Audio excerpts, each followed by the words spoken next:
What's happening? Maybe you haven't heard, but I've been voted Mr. New York by all 5 boroughs. I'm the king of the Goombas.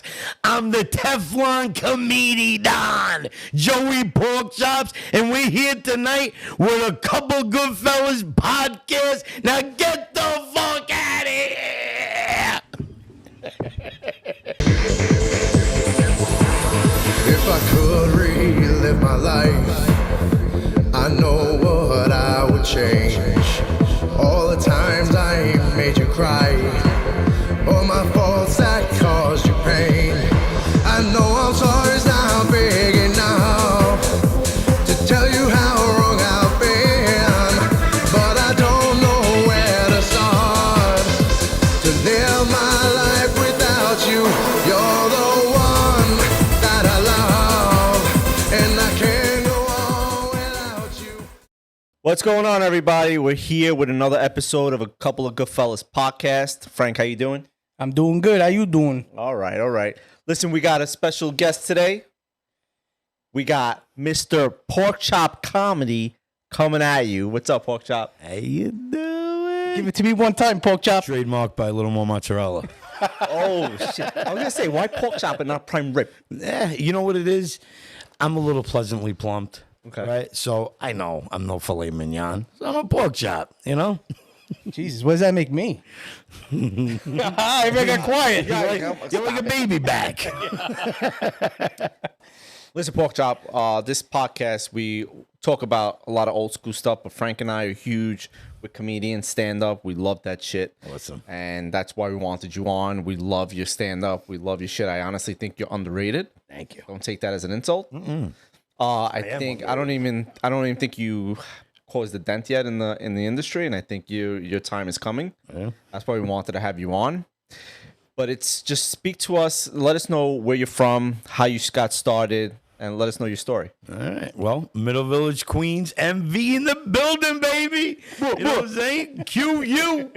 Yeah. Get out of here. Right? But, yeah, I mean, comedy for me has always been who I am from day one. You know, like, I was the one on top of the picnic table or in the backyard talking shit, making everybody laugh, my cousins, this. It's always been in me to be funny. You know, I'm a Libra. I'm a pleaser. So I'm a very social butterfly, let's just say. But, you know, we're Italians. We're funny people. We know how to tell good stories, right? So we grew up, you know, we also grew up in a different time, right? We grew up in a time where everybody hung out. Exactly. Like, you know, we didn't have phones. We didn't have this. We didn't have that. We had each other. So we just sit there and make fun of each other, like, all day and night. Yeah. You know what I mean? So it was great. So, you know, everyone's always like, you should do comedy. You should be a comedian. But come on, we're from the neighborhood. Like, what are we doing? Like, we got to work. We got shit to do. You know what I mean? Like, we got time for this. It's like daydreams, right? And then when the pandemic hit, it was like, all right, everyone's not doing nothing. Everybody's online. So actually, Mo hit me up. He's like, yo, he goes, I got to get you on this app called Clubhouse. So I'm like, what is it? He goes, it's very, it was, at the time, it was very exclusive. Only, like, famous people are on it. You had to be invited to get in. So it wasn't open to the public. So they invited me. I'm going in all these comedy rooms, these roast rooms and shit like that. I see, like, Jeff Ross, Whitney Cummings, Jeff Carl, all these big names. And I'm like, that's not them. Right. You know what I mean? So I'm fucking abusing people. Right. Everybody's like, dude, who the fuck? Where'd you come from? They're like, how come we never heard of you? I'm like, what do you mean? Like, pork chops? You're a comedian and we never heard of you? You're fucking hilarious. I'm like, I'm not a comedian. They're like, what do you mean? You just told us a set. I'm like, no, I told you a story. I was like, that was not a set. You know what I mean? And then the next thing you know, there was this guy, Taran Vengazri, which I was with him 2 weeks ago. He's like my comedy mentor. He tours with Maserani. And this other guy, Marty Kollner. So Marty Kollner produced every HBO comedy special there was. Like, his best friend was, oh man, why do I always forget this guy's name? George Carlin. So he did like Dane Cook, Chris Rock, Tracy, like everyone who did HBO. So he was just like taken back. He's like, wait, you don't do comedy? He goes, all right, this is what I want you to do. I want you, in 1 month from now, we're going to have a show. Because we would do shows, live shows on Clubhouse. I mean, there was like 10,000 people in the room. It was crazy, right? So he goes, I want you to write. And that was the first time you... Yeah. So he goes, I want you to write a 5-minute set. Okay. And come back in a month and perform for the show. I said, okay. So I wrote my soprano joke and I wrote my Siri joke. The soprano joke, I still say. The Siri joke was, I was the first person to do this. Everyone knows it because no one even knew that there was a text-to-talk app. So I found an app and I have this whole dialogue. I'm like, Alexa, do me a favor, look up Punta Cana for me. She's like, okay, here's what I found on Boots from Canada. I'm like, no, not Boots from Canada. I said Punta Cana. And then she's like, okay, here's what I found on the word Putana. It means slut, bitch. I'm like, you know what? Fuck this. Siri, help me out here. And she's like, I heard your conversation with Alexa. You should have came to me first. I'm like, I wanted to give you a break, you know? She goes, I'm not sloppy seconds. I'm like, no one said you are. And then she's like, well, then I have fun. Hanging out with your dirty putana, wearing your boots from Canada, trying to get the Punta Cana, you illiterate bastard, right? So I do it the show there, a hit. I didn't quite catch that. It's all right. Oh, Siri. Wow, that Butana Siri, mind your business, Siri. Mind your business. Jesus What are you Christ. doing? It's fucking late. You're worse than my wife. You're a slut. Talk about timing. Yo, talking about timing is right. Oh man. So I do the thing, and it was like instant, like, holy shit, this is like, you just wrote your first 2 jokes, they crush. So from that, in that show, I got asked to go on to the Michael Collier morning show. So that was the first time I did like a set and like on a show. Then from doing that morning show, I got a call. Hey, you want to come? We're doing a live show. how it We want to started. give you, stage time. I get there, and I'd never been on stage before, ever, like with a mic. You know what I mean, in person. How old? When was this? Like, This is 2.5 years ago. you just started this 2.5 years ago? Yeah. Wow. So they're like, all right, we're going to give you 15 minutes. I'm like, all right, because everyone thinks I'm doing comedy for 10 years. So I'm not going to say no. You know what I mean? I went up there and I fucking did my thing, bro. I just crushed it. It was just. That's fucking all. That's No a great. fear, no, just comfortable. Yeah, here's the thing. Like before, like even now, sometimes, like before I go on stage, I get like like a little butterflies, but it's not like I'm not afraid. It's not anxiety. It's anticipation. Like I want to get up there. Like I need to get up there. I don't want to be in my head. I don't want to think about nothing. I just want to get up there because as soon as I get up there and I grab that mic, it's just calm. You're home. See, that's what I always say when it comes to stand up. Listen, you could have all the jokes in the world. You know what I mean? But I believe stand-up comedy is about delivery. You gotta have a delivery, and I feel like you're born with it. You said as a kid, you had the big mouth, you're always talking this and that. You had the personality as a stand-up.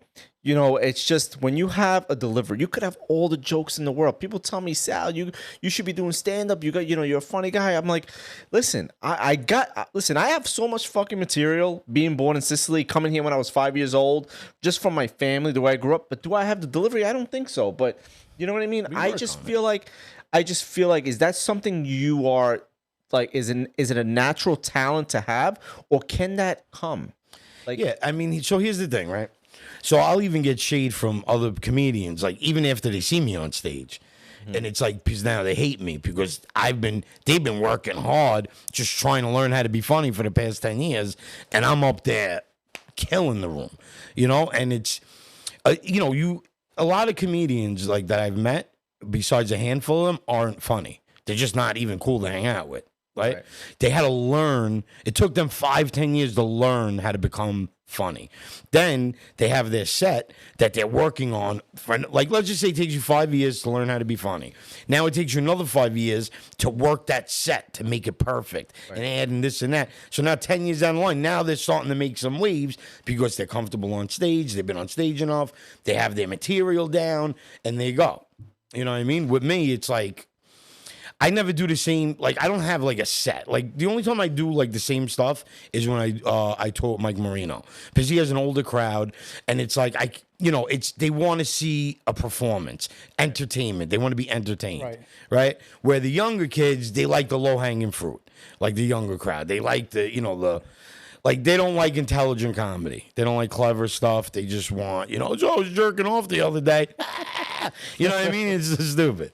But it's, you have to be able to read the room. And with me, I guess one of my biggest, like any comedian's biggest fear is bombing, right? Like nobody wants to bomb. No one wants to go on stage. It's like someone stabbing you in the chest, neck, head all at the same time if no one's laughing at your jokes. right. So the way I combat that is I just don't have like any like I'm gonna say this here and that there. I just go up there And feel the room. and feel it out and flow and start telling. I write so much. I have so many jokes.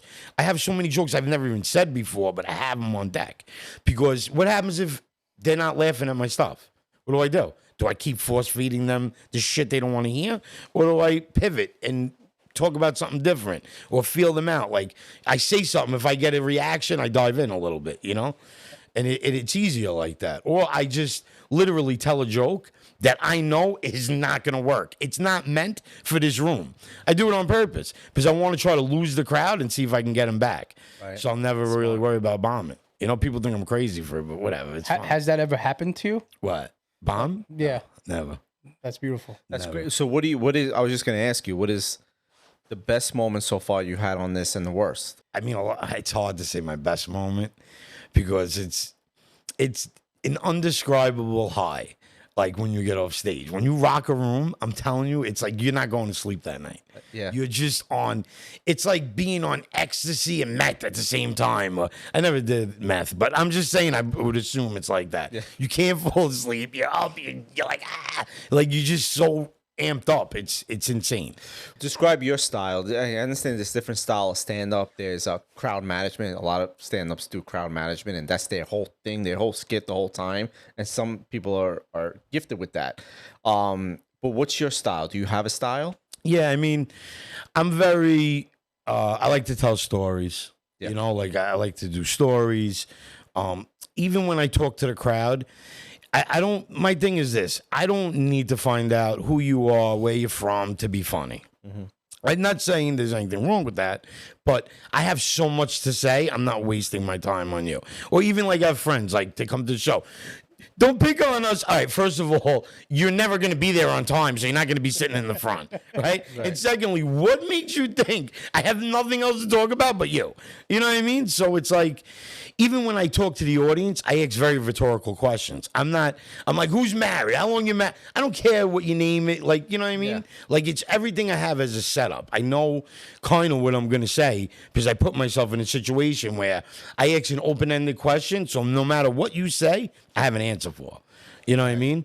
Right. And because a lot of old school comedians told me to be like that. They're like, if you're the guy, give yourself a round of applause. Or this, you could have said something funny. You wasted a moment. Yeah. You know what I mean? Yeah. Who do you look up to in comedy that inspired you to do this? So I have this kid in LA.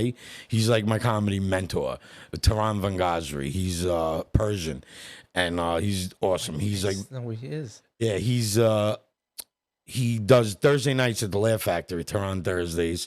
He tours with Maz Jobrani, and he's amazing. He's one of the best comedians I know, hands down. But now when we go outside that box, obviously Dave Chappelle, The GOAT, and Shane Gillis is amazing. I love Shane Gillis, man. I think Shane Gillis, the fact that he got fired from Saturday Night Live literally made him blow up more. And then he hosts Saturday Night Live just a couple of weeks ago.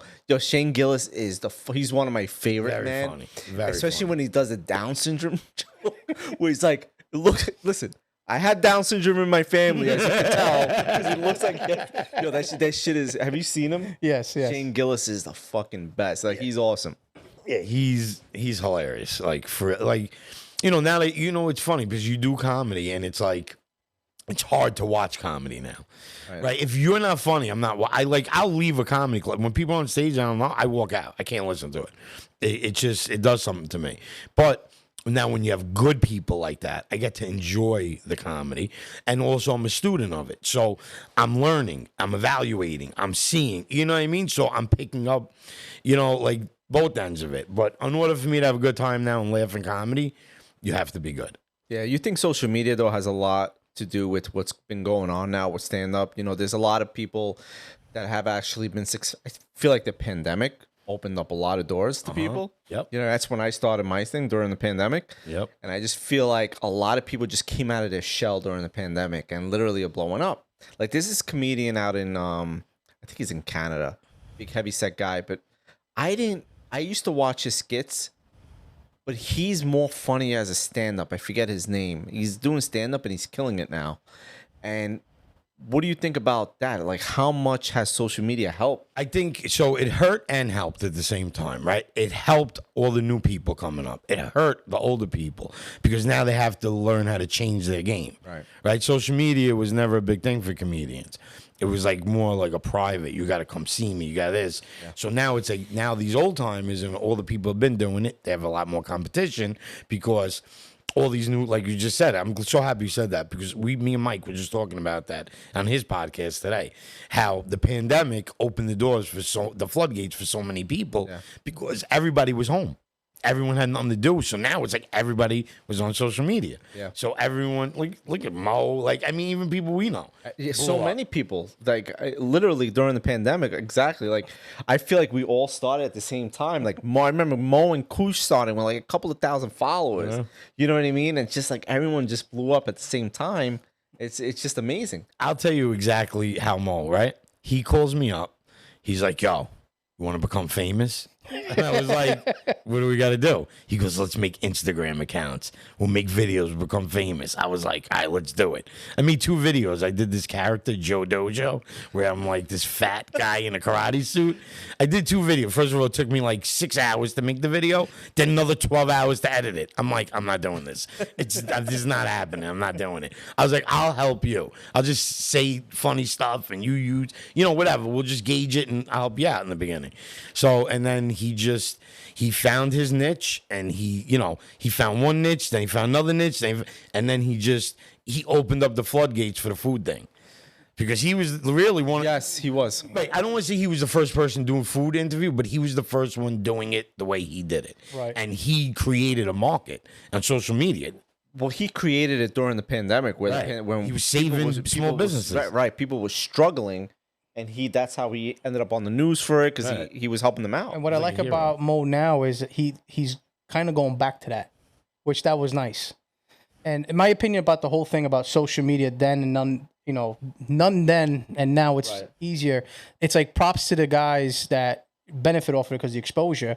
But how hard did the old timers work to get to where they got? Right. That took years, and it could have took someone months. Exactly. Today. It's a great point because, like I said, we had Judy on here Judy Torres a few weeks ago, and she said the way she had to put herself out there back then, there was nothing. Fucking American Idol, or Instagram, YouTube. There was none of that. She would like go out, perform for free, just to get her exposure out there, time after time. Where we have it now, we're spoiled as fuck. And it's great. I mean, this is how we are. You know what I mean? We could get our face out there, our material out there, and that's it. We're showing our shit, and now it's a lot easier for guys, but the competition is a lot higher. Right. See, it's a double-edged sword, everything, right? Right. So back then, in order to get everyone to know you, you literally had to travel to those cities, those places. You had to get there for people to see you. Now, you could be open for the world, but the problem is so saturated that it's like you're still too small. Yeah.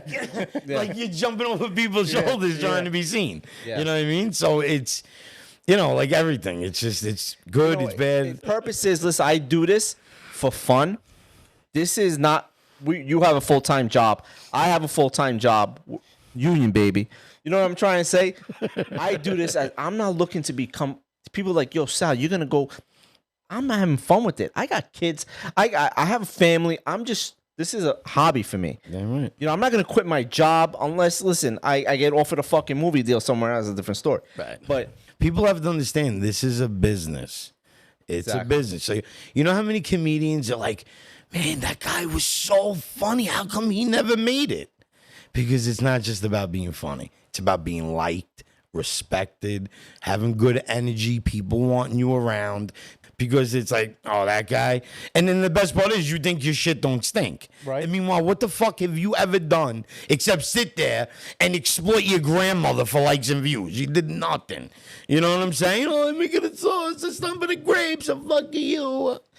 Listen, I fucking love this. Listen, I'm supportive in every way. What happens? I try to support. Like I was telling Frank, like, I will get anyone on this podcast. You could have 500 followers, 5 million followers. I don't give a shit. We don't go after the high goat. Ain't that clout chasing? You know what I mean? We're not clout chasing. To get once in a while, we get the big person, which is great. We're cool. We're we're blessed with that, I guess, whatever you want to call it.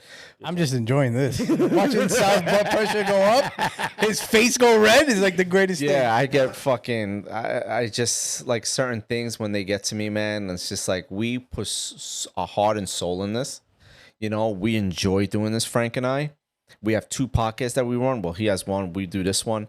And it's just like I put my heart into the Italian Sicilian ones, even more as they're doing this one. I'm like, you good in this person? I send the material, just to help you out because I want people to succeed. I try to support everyone. Right. I'm like the least hater out there. Like, then the people that, some videos are relatable, especially us Italians, we have a lot of relatable videos. Absolutely. Sicilian, I was born in Sicily. Like, then when people start saying, I'm copying their material, grow the fuck up, bro. No one's copying you. No one is copying you.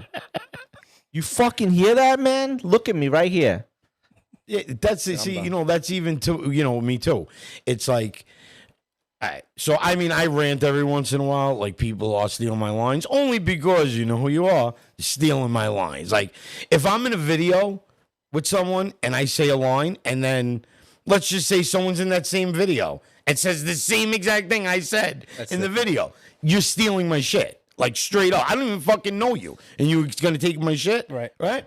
But now if I'm talking about eating Sunday dinner and we make pasta and have meatballs and neck bones and whatever, right? You do the same thing. Well, you stole my shit. Yeah, guess what? There's been a million other Italians before me, you, that talked about this shit. You can't be original talking about your heritage. It's impossible. We all grew up the same. Right. We're all perfectly. You're from there. We're first generation. So we all kind of have that mentality, how we grew up. It's all the same shit. It's not like we're 5th generation and my grandmother puts raisins in her fucking potato salad. It's just funny. You know what I mean? Exactly. Like I've had followers that like I was fans of, right? That they blocked me. But that's simple. That's now jealousy. Right. It's just, it's sad. Listen, the hate is, I realize something, because a lot of people always think, right? Like, oh, I got to be careful for these people not doing good. They're going to try to pull me down. But what everyone forgets is the people that are doing better than you. They're so jealous, envious. They're so afraid that you might steal some of their thunder that they will go out of their way to try to slow you down or stop you. Absolutely. But I tell all these fucking mamalukes, the truth is, you could never stop me. You could maybe slow the train down a little, but to stop it, impossible. I'm creative. I think you could steal one of my ideas. It's whatever. I'm going to say some shit, but at the end of the day, I'm literally forgetting about it in 2 hours, but I have 20 more ideas today, 40 more tomorrow, 50 more the next day. I'm like a fucking think tank. I just constantly come up with ideas. So I know I could create value. So now it's just going to be a race. Who can last longer? And talent will always win every time. See, for me, it's more like I enjoy hearing when people are talking shit about me. Because I'm in their minds all fucking day. Doing something right. I'm doing something right. So I laugh at it, and then I have a friend of mine who goes, "You hear that motherfucker?" I'm like, "Yeah, let them keep going." And like, it doesn't bother me. I love it. Yeah. So Pork Chop, you've been here for about an hour with us, right? And you still have yet said my favorite fucking line. Which one? I'm Italian. Come on, give us a one. Of course they get pissed off when people try to steal my lines. I'm Italian. There he is. Me and Mike actually did one. He's like, I want to do one of those Italian. I saw it today. He had the accordion. He goes, I got an accordion. I'm like, get the fucking thing out. What are you doing? Get it. Yeah, no one has an accordion on. He's sitting on his lap with an accordion. I didn't watch the whole thing because I was driving with my kid. I was dying when he pulled out the accordion. I was like, oh my God. Yes. Yeah, I got to say, like, at one point, everybody was doing that I'm Italian shit, right? Yeah. And, he did it. I did it. Everybody did it. Then you came out of nowhere to a point where I'm like, this shit's played out. But then the way you were saying it, I fucking love seeing it because the way he says it, your hair fucking moves, and The one with no shirt on was the fucking greatest. Yeah, like I'll just like walk away like with some stupid like I crack myself up. Here's the thing, like I don't like doing the same thing. I just did one to be a dick, right? Like I just wanted to make but everyone keeps it. Oh yeah, you gotta do it. We could tell you're mocking it, but it's 100%. funny. You know what I'm saying? So it is funny. But let's just tone it down a little bit. Speaking of you said your first generation. Where's your family from? Your parents Got from? Lombardo de Golfo. Get out of here. Man, everybody Wow. I talked to is from there. Yeah, Wow, that's my father-in-law's from there. Beautiful, actually. beautiful spot. Yeah. it's nice over there. Yeah, from Palermo. I was born in Palermo, so I know exactly what that is. I remember going to Castello Mare and Golfo once. I rented a car, and I went on the highway because I can't understand the fucking signs in Sicily. I did a Sicily sign. I did a video with the signs of Sicily, and when I'm in the opposite side of the fucking highway, bro. When I realized that I was on the ramp, I had to back up. I got pulled over. I almost was crying to the cops. I'm like, I'm sorry. Don't arrest me. But yeah, it's crazy. Castello Mare is beautiful. Yeah, it's really nice over there. You speak Italian? Yeah, well, not really. So, I mean, I understand. Like, I was always like defiant. You know what I mean? I'm like, we're in America, speak English. But I mean, you know, it's my whole family speaks the same, so it's like I'll answer back in English when they talk. You know the important words at least, right? Yeah, I mean, like if you say stuff to me, I know what you're saying. I'll just answer you in English. Right. I don't think I sound good when I talk. Because it's like, if I'm fucking around, yeah. But if I'm like trying to be serious, no, I don't know why. It's like a mental thing. What gives you the most material? If you had to pick something, like what gives you the most material? The thing is, I touch on everything. Like, so I'll touch, about being Italian. Like I have two like kind of jokes because to me it never really happened, but it would. Like I have a joke where I'm like, my father, like, imagine, like I love the time frame I grew up in. If I had to grow up now in the time frame like now with the parents I have, you understand what my life would be like? Yeah. Like I can only imagine going home to my father and being like, Dad, I went to the doctor. He told me I have ADHD. But we came in get far. What, you stupid? You gotta go to the doctor for him to tell you you have an HGTV? I got HGTV. Everybody got HGTV. What, are you stupid? The fuck out of here. Or bipolar? No bipolar. Is it north of polar, south of polar? Is it no bipolar? Go to Casa Depot, get a polar. Like, you know what I mean? Like, my God. that would be a real conversation. Where did you go to school? I went to PS 128. I went to You grew up in 119. Middle Village. That's I went to right. 119. Yeah, and then I went to Christ the King. From old Middle are you? Village. I was born on Queens Boulevard, the Golfo. It's nice over there. Because I was born in the St. John's. Yeah, exactly. There's a saint buried under the hospital. Because at every church in Italy, there's a saint buried underneath it. So you said like you were like when you were young, you spoke a lot. You had that personality. Like, were you the type that when you spoke, the room just looked at you? Because Yeah. that's usually what stand-up 100%. comedians are. Everyone's like, like, it's easier. Like, the bigger the crowd, the easier it is. Really? Yeah. Yes. Oh, well, I get It's that. very hard to make 6 people laugh, right? In like a comedy setting, because you have to, especially if you don't know them. Oh yeah, if you know the people, yes. Yeah. But if you don't know them, it's very hard because you have to really hit. You're working. I'm sweating. Like I'm trying. Like with a room full of people, laughing is like electric. It's contagious. That's a good point. I didn't even think of just that. rips through the crowd. So people like the more people, the merrier for me. What do you think of the comedian that has the Notebook? Jerk off. Like, if you don't know what the fuck you're gonna say before you get up there, like I could see if they have new material, something like, they're working on stuff, but like I hate that. Like when I see like before show people like in their notes, like I'm like, dude, what the fuck have you been doing for the last month? Like this is when you're doing this? Like this is the last thing in the world. Even two of my friends, they big comedian. I don't want to say name, call them on blast because I like them.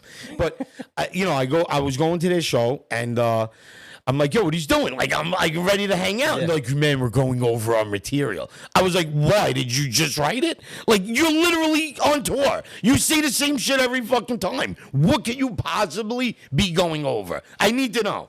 And they're like, you're a dick. Like, because it's true. What the fuck if you don't know what you're going to say 10 minutes before you go on stage, don't go on fucking stage.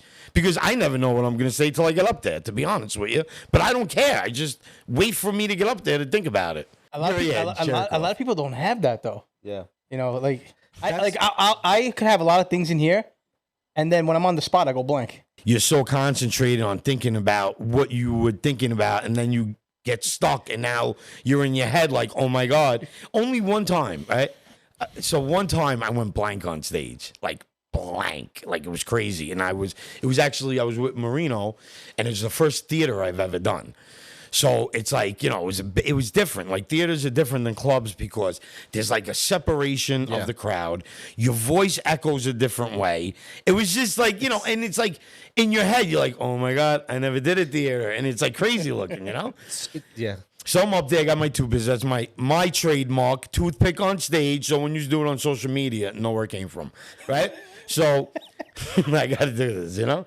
So I'm up there talking, and I drop my toothpick.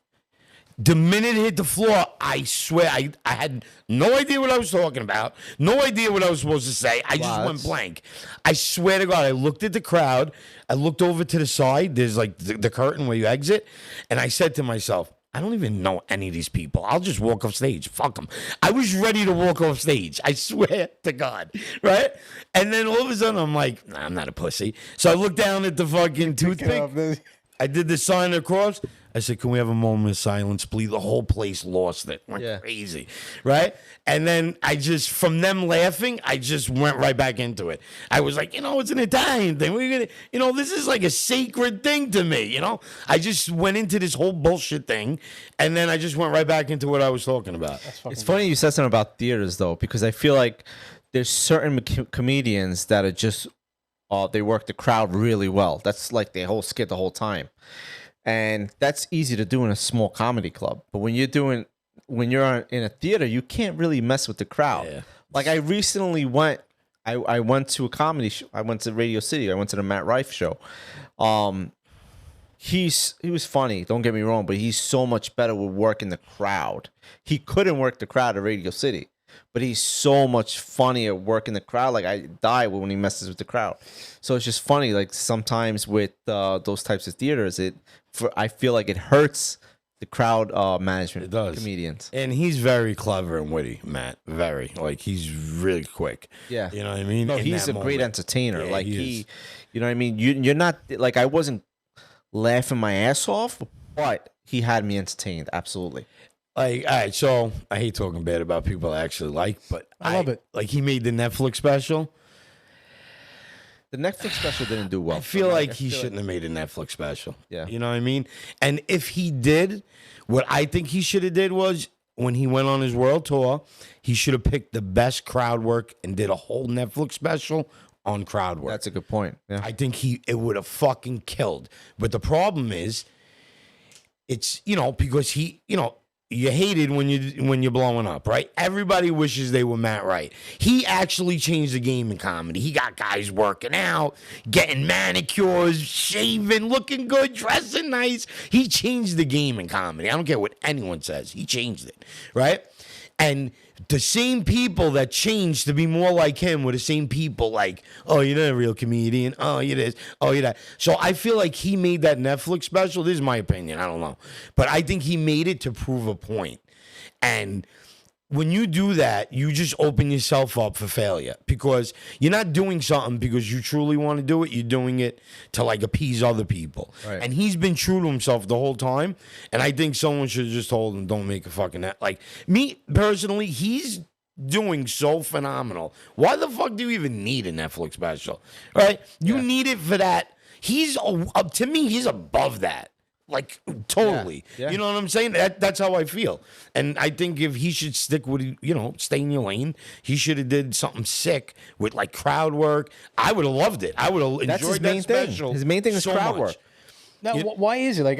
Listen, I'm not a comedian, but why is it easier to work with a crowd and not in a certain theater? comedians? It's not that it's easier. It's you know, it's your. No, so why can't you and can you do it depending on the theater size? Is that what it is? You're so far from the people. If I'm here and you're over there by that seat, I gotcha. It's a comedy club. It's You're dark. like on top of each other. You can't like hear. You know what I'm saying? Like in a comedy club, it's more like I could talk to the first like 5 to 10 rows of people like very easily, or the way it's set up. But With theaters, it's just, with some theaters, like in the Wilbur, you could definitely do crowd work. They're right there. They're literally on, next to the fucking stage. But certain theaters aren't, it's just like a hit or miss. The Netflix one, when I saw him in Radio City, he was able to work the crowd a little bit because they were right. But the Netflix special hurt him because he couldn't at all. Like, he didn't mess with the crowd at all. It was straight up But he wasn't trying to, right? He was going to do comedy. Like, he wanted to show people, like, I can do comedy too. Exactly, yeah. It's like, you only see my clips online. You don't come to my whole show. I'm only letting you see what I want you to see. Right. And, and the hate is hate. And you know what I'm saying? And the thing is, when you're blowing up and you're doing good and you get this, like, hate from, like, your peers, now you feel like you have to prove something. Yeah, and exactly. I feel like he forced it.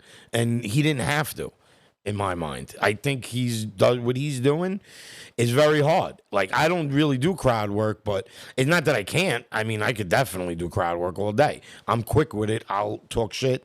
But I want to do material. Like, I have something to say, and I want people to listen to what I have to say.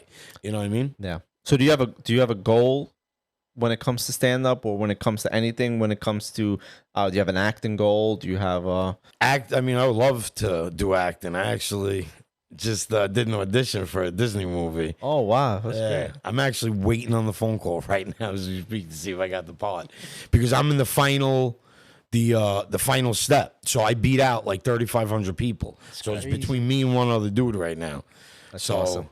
If everything works out, I'm gonna be in a Disney movie. Yeah. Yo, step your game up. That's right. We're gonna fucking Sound Factory if he gets the call right now. We're gonna go nuts. Oh, forget it. I'm definitely kicking a little kid down the steps. Oh boy. What's your opinion about social media? Because I've talked to comedians before, and I've seen some people get sensitive about it. I know you in particular, you love to do skits and you love to do stand-up. A lot of comedians be like, these fucking people think they're funny on camera, but they can't do what I do. Do you feel the same way?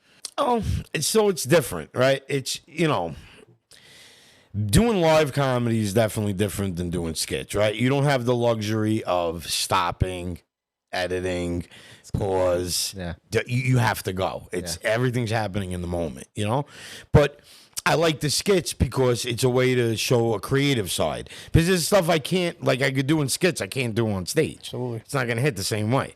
You know what I mean? Unless you have a green screen and props and this. But I'm not fucking Carrot Top either. You know what I mean? Right. So it's like, I don't even want to do that. I'd rather just do what I do and talk. But, it's like everything else. People who can't do it hate on it.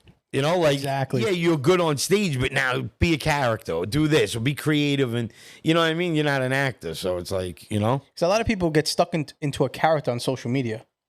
And then when people finally go see that person, they expect that character and it kind of doesn't work out for them. Right. So I seen both sides of that. So I think it's the power of social media and how you present yourself. I guess that's important. See, now here's the other thing now. So say you do skits and then you go do, let's just say like Governors, right? Love Governors. Always go to Governors. Jimmy, best club owner I've ever met in my life, right? Love that place. But now Governors is a unique situation because they're not there. They're Governor's crowd, right? 65% of that place have no idea who they're going to see. Right. They have no idea. They just know they're going to a good place, good food, good atmosphere, good drinks, and they're going to have a good time. Good reputation. Right. They're his crowd. That's Jimmy's crowd, right? Where then maybe 10% of the people might know who you are. That's it. So they can go up there, hey, I'm doing, but everyone's like, okay, well, make me laugh. I don't know what you do online. Who cares? I care what you're going to do right now to entertain me. You know what I mean? Where if it's like now, they get like a deal, like, oh, will you come and do a show here? We'll give you the door. And you pull the crowd in. Now they're your people. Right. So they don't really care what you do up there. They're just happy to see you. You know what I mean? So it's a whole different vibe, So like if they could book and pack out their own place, their shows are going to go great. Now, if they go to a cold audience, I'm going to destroy them on so many different levels. They're going to think I'm famous and he's nobody. Right. You know what I mean? It's just how it is. What do you do in your spare time outside of comedy?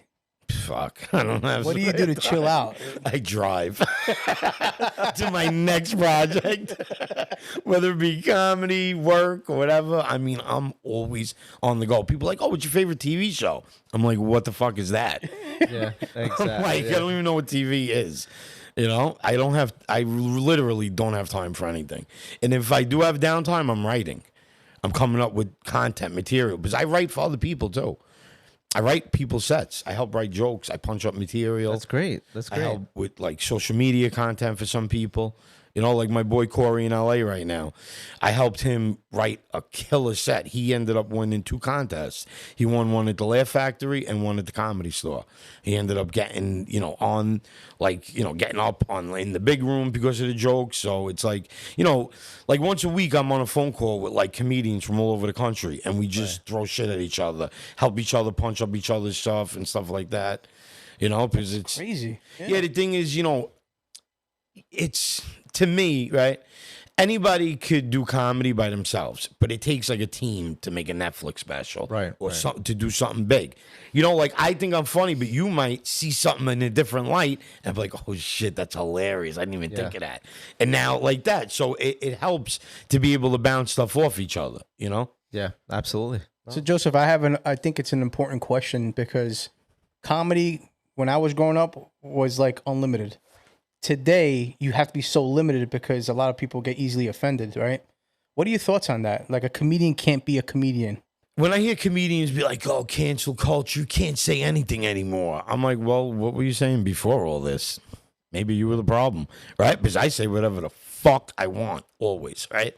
There's certain things I don't say because I don't even think like that. So I don't ever have to worry about me like, "Oh, am I going to say the wrong Right, thing?" right. That I makes don't. sense. That's not even in my thought process. So I just say whatever I want. And the thing is, here's the trick about saying edgy stuff. You have to own it, and it has to be funny. You could say anything you want. As long as it's funny, you get away with it.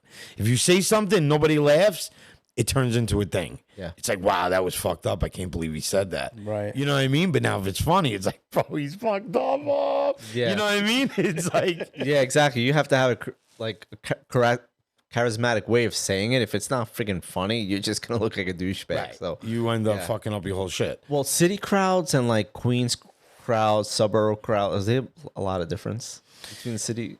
It depends where you are in the city. Right? Every comedy club has their own, like, following. You know what I mean? Like when you go to like say New York Comedy Club or West Side Comedy Club, it's more like millennial, like we want to talk about therapy and shit like that. You know what I mean? Where if you go to like the comic strip, it's a little bit more raw and a little more in your face. It's like a mixed crowd. Where if you go to like the Village, it's probably like a touristy crowd, you know what I mean? Because that's like the mecca of comedy, right? That's like where the Comedy Cellar is. It's everything. So it's very touristy. So it really depends what club. Like the Stand is very like millennial, progressive, but also like a little on the raunchy side because of the comedians that like the upstairs room and the downstairs room, So I mean, it's really very specific on where you are. You know, like Florida is fun to do comedy in. Really? Yeah, you just open to you everything wild the over fuck there. out over there. Yeah. Yeah, it's great. They love the Italian shit. Like that's the other thing too. Like I do like Italian shit. Like my first, like the way probably my first 5 minutes into my set, I come out the gate threatening people. That's the first thing I do. I threaten everybody. Like, you know what I'm saying? I'm like, yo, if you see a black Cadillac parked in front of your house after the show, just know you had your fucking chance. You know what I mean? Like, So it's like I instantly like that's how I warm the crowd up. I threaten them and then I do quick like one hitters. I got one hitters.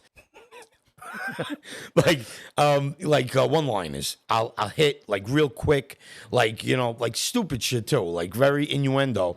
Because the thing is, I'm trying to get everybody in the rhythm of laughing, Right. every couple seconds, right? I want to get everybody conditioned, like we're gonna be laughing it, and this is how we're doing it. You know what I mean? Keep that momentum going. I heard it's that first laugh. You need that first laugh, and then that's it. Your confidence just shoots up. Yeah, I mean the thing is, so it's like. There's certain things I've said on stage that I've said everywhere. and it works. I know it's gonna work wherever I am. Right. It's tested, proven, multiple different crowds, multiple different places. It works. The Italian shit works everywhere.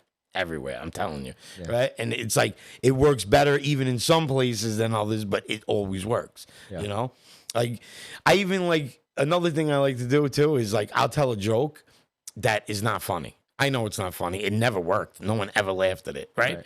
But I do it on purpose because people like realness, right? So I'll be like, one time I shot a clock in the face. I didn't like the way it talked at me. I said, tick this. And I'm like, it sounded stupid. Now I heard that out loud, that kind of sounded stupid. They don't know work. But when you own it, people laugh at you owning, like, you know what? Yeah, they don't know, what are you going to do? Yeah. And I do that on purpose. They loosen up. Right. Because it's like, oh, he's being real. You know what I mean? And it's like, I like doing stupid shit. I like telling a joke that's not going to hit. How about this? I was in stand-up New York, right? And the demographic, the crowd, it was a Sunday afternoon. Judy Gold was headlining. And the crowd was basically like 50 to like 75-year-old Jewish women. So my first 5 minutes, crushing, doing wife and kid stuff like that. Crushing it. Now I'm feeling myself. So what do? Let me try a new joke. I do an R. Kelly joke. Not one of them knew what the fuck I was talking about, bro. All they know is I was talking about pissing on bitches. Like, that's all they knew. It's like, is he talking about pissing on a woman's head? Like, and you had to see their faces. They weren't, like, mad or nothing. They were all, like, wanted to laugh, but they just didn't know what to laugh at, right? Right. So I seen that, and now I'm laughing because I think it's hilarious that this is, like, going the way it's going, right? So, like, how do you recover from that? Right. So as soon as I got out of it quick, like it was like a 3-minute joke, I turned into a minute. Right. So as soon as I'm done, I looked at her and I'm like, don't worry. We only have another 45 minutes of this. Everyone started dying laughing. And I just went right back into it. Wow. You know, but I think that's what gives me that attraction to your comedy. You're so natural with it. You're not acting it. It's not pre-scheduled. It's not pre-action. It's just you feel the crowd and they get the real you. Yeah, 100%. And that's awesome. Yeah. You know what it is? It's like, all right, I'm going to say this here. I'm going to do this there. Then I'm like, you're doing too much. Karate chop him here. Yeah. You're doing way too much. You know what I'm saying? Yeah, karate chop. You know what they call a pig that learns karate, right? Lamb chop. Pork chop. I was going to say pork chop. That's actually a perfect way to wrap it up right there. So listen, it's been a pleasure to have Pork Chop on. This has been a lot of fun. Check him out. Pork Chop Comedy. He's awesome. I'm telling you, you're going to see him out there a lot more. He didn't even make a dent in the area. I'm telling you, he didn't make a dent in the industry. And I hope you get that Disney movie, bro. Yeah, bro. That'll be friggin' awesome, man. Be on the map, baby.